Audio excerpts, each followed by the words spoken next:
Uma peça de humor ácido e texto verborrágico, que propõe uma reflexão sobre as questões que atravessam a sociedade contemporânea. A solidão, o vazio do sexo e a importância de ser magro, sob uma visão cruel e sarcástica. Essas são as características de A Cadeia Alimentar, escrita pelo dramaturgo norte-americano Nick Silver. O espetáculo tem direção de Matheus Melchiona e integra o projeto TPE, Teatro, Pesquisa e Extensão, que apresenta para o público em geral peças dos estudantes de teatro da URGS.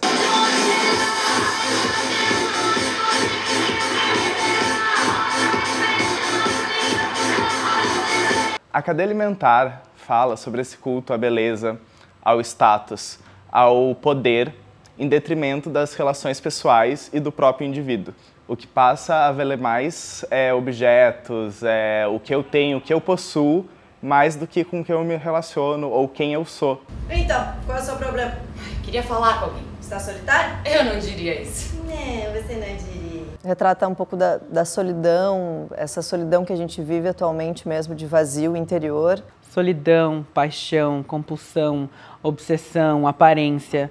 Mas tudo isso, na realidade, eu acho que está dentro de uma coisa principal, que são as relações entre as pessoas. No contexto fútil dessa nossa contemporaneidade, por exemplo, abordando o vazio do sexo, dessas relações relâmpago. Como é que você pode ser tão cruel, hein? Oi?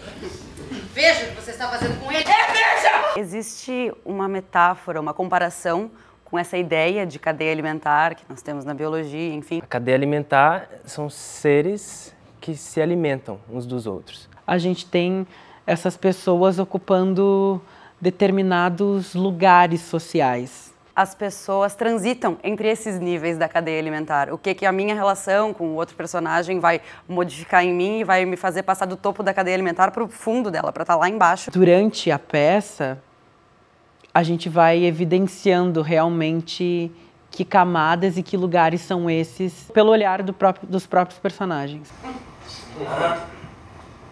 Quem é aquela pessoa gorda soluçando lá no nosso banheiro? Surgiu no meu estágio de montagem 1, era meu primeiro estágio, então eu decidi montar um texto do Nick Silver. Então eu fiz uma busca, selecionei alguns e eu cheguei na Cadeia Alimentar e eu me identifiquei muito com ele e por isso eu quis montá-lo. Eu sou Bea, Amanda. Meu personagem se chama Bea, eu sou uma telefonista e numa madrugada eu recebo uma ligação de uma mulher que está desesperada. Meu marido, ele se foi.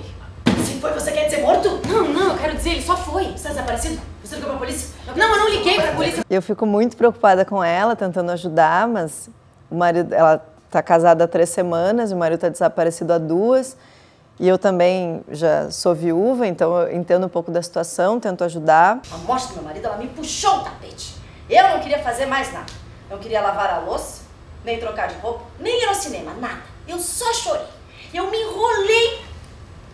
E é um pouco assim que o meu personagem lida, assim, de resolver problemas, né?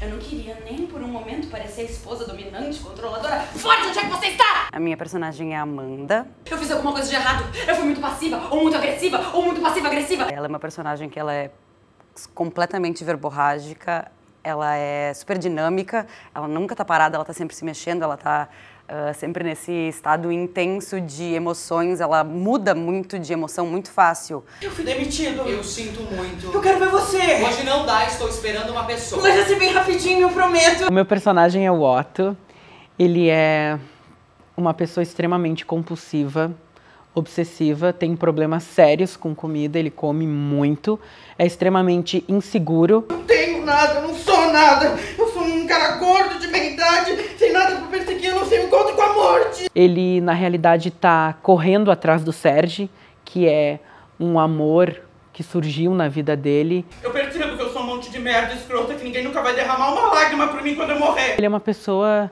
que, dentro da cadeia alimentar, é uma pessoa que sempre vai estar por baixo. Em contrapartida que o Ford sempre vai estar por cima e os outros vão estar transitando ali dentro disso. Você acha que poderia me amar de novo se eu parecesse um pouquinho com você? Olha, Otto, eu não poderia dizer que eu amaria você, mas eu poderia te preferir. O meu personagem é o Serge. Ele é um modelo. Esta semana eu participei do Fashion Week.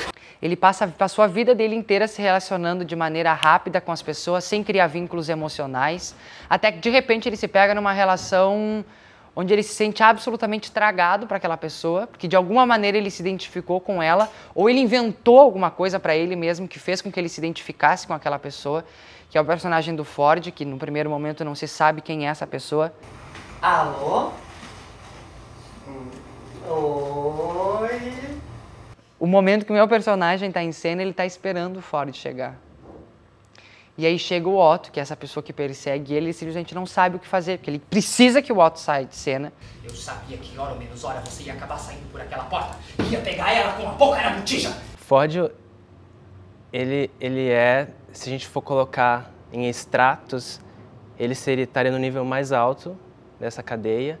Então, talvez, nesse momento, nesse recorte que existe da peça, ele está nesse nível elevado, ele não precisa usar de algumas artimanhas desesperadas para conseguir o que ele quer. Então, ele se esforça muito pouco. Ele tem tudo naquele momento facilmente às mãos. Que estranho. O que tem lá?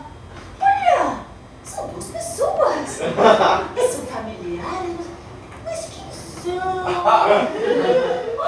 É o Sérgio e a Amanda. O cenário foi a primeira coisa que eu pensei enquanto eu estava escrevendo o projeto. Sérgio e a Amanda lá na janela do 10º andar. Mas que coisa, eles estão abanando. A Mani. O cenário não é pretensioso. Ele é bastante funcional, assim. Porque a gente tem 3 cenas. Ele tem bastante dinâmica, ele gera níveis pra gente conseguir brincar. Durante essas 3 cenas, a gente constrói 3 espaços diferentes. Que é o apartamento da Amanda, o apartamento do Serge e o local onde a Bea trabalha. Estranho, mas é um amor desesperado. O que tem atrás deles? É fogo?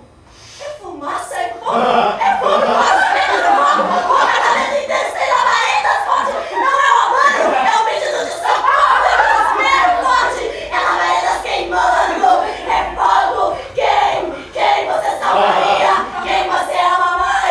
Então eu pensei de pegar elementos chaves que pudessem ser utilizados para mais de um recurso. E a gente vai usando eles de acordo com o que a cena vai pedindo, com o que o jogo dos atores em cena.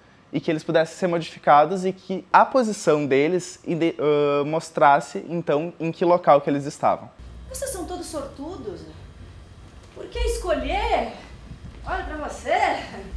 Por que viver essa vida de miséria e abandono? Por que vocês não ficam todos juntos? O figurino nessa peça, ele é muito importante. A gente tem uma pessoa que cuida especificamente disso, que é o Dinardi. Então ele pensa junto com o Matheus. Porque enquanto o cenário ele é todo branco e ele serve como uma tela em que vai acontecer o espetáculo, o figurino tinha que falar muito claramente sobre quem é esse personagem, o que ele faz, o tipo de tecido, de corte, tinha que dar a ideia de onde que ele veio socialmente. Porque, por exemplo, a Amanda, que é rica, mora num bairro bom, ela tem um tipo de figurino e de corte que ele é mais chique. Como a minha personagem é mais velha, a gente buscava uma roupa mais secretária, assim, ou mais elegante, no sentido de estar organizadinha, assim, né?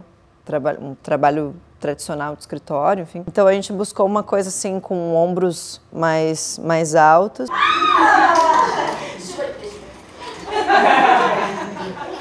Pro Otto, como ele é uma pessoa meio decadente, assim, ele é uma pessoa que não parece se cuidar muito, a gente pensou numa roupa meio surrada, assim. Muito bonito ver vocês todos se ajeitando nessa resolução. Mas como eu fico nessa equação poligâmica? Jeans é uma coisa que todo mundo usa, né? Tênis também. E esse moletom, na realidade, ele me deixa maior. E pro Otto isso é muito bom, porque na descrição do texto diz que ele é muito gordo. Então, esse figurino me ajuda muito durante a peça eu me sujar bastante, porque eu me limpo, porque eu como bastante durante a peça. Então, eu torno ele cada vez mais nojento durante toda a peça. Eu já me importei, mas agora eu não me importo mais. Eu tô tão infeliz.